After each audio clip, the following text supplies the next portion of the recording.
Hey guys, the best way to do a backyard show is going to be using an electronic igniter. If you don't want a hand light, right, you have less stopping when you're firing. So this is a Balson, I'm pretty sure is how you say it. Got this on eBay. They're around 50 bucks. They're a 12Q igniter. It comes in this little green case. It's pretty cool. And you got 4 clamps that hold it. Close, 2 in the front, 2 in the side. Comes with a controller and 3 Qs. Well, it's 12 Qs and 3 boxes. Each module takes 4 AA batteries. It's right here. I got the case on the back side. I used this for my last show. It worked really well. 100% fire rate. Didn't miss any Qs. So the switch is on the side. You can turn it on. This is what it looks like. All 4 lights are on. Your power switch.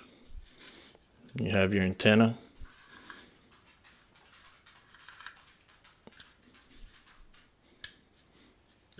Then you got your remote. Has an antenna. Power switch on the side. I don't have a battery in it right now. I took it out. Right, 1 through 12. And if you hit 11 and 12 at the same time, it goes through a fire mode where it's going to cycle through all of the cues one after another, maybe a second in between each one, so it's kind of fast. It'll go 1 through 12. And if you hit 12 and 10 at the same time, it'll fire all 12 cues instantly. All right, so I'm gonna go into igniters now. This is an E-match. It's almost instant when you fire it. Let's see if I can get in view. When you fire it, it's almost instant. It's kind of like a match head here, and you have the little cover for it.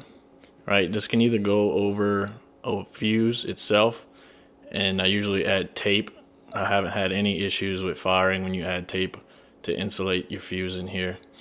And there's also Talon igniters. I don't have any with me currently. It just looks like a clip that will clip the fuse in between, and there's an element in there that gets hot when you fire, and it'll light your fuse for you that way. But I rather use the E-match.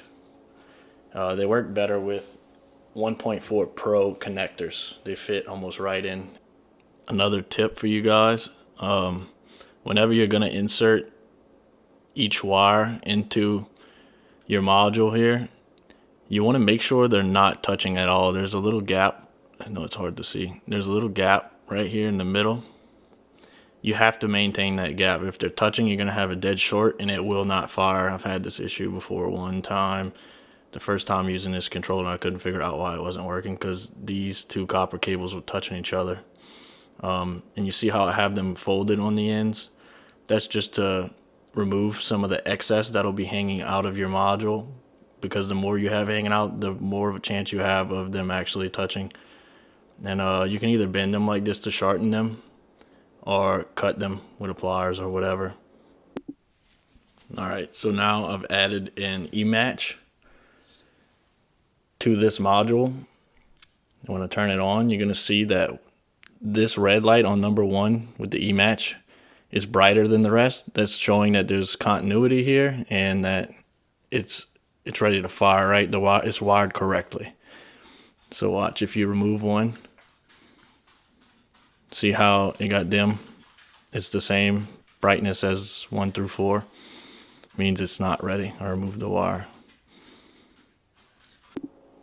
All in all, this is a very inexpensive way to turn your backyard show into almost a professional show. It'll take your backyard shows to the next level for sure. For very cheap on eBay, around 50 bucks I think I paid for this setup. Right, you're only going to get 12 Qs. This company does make another model.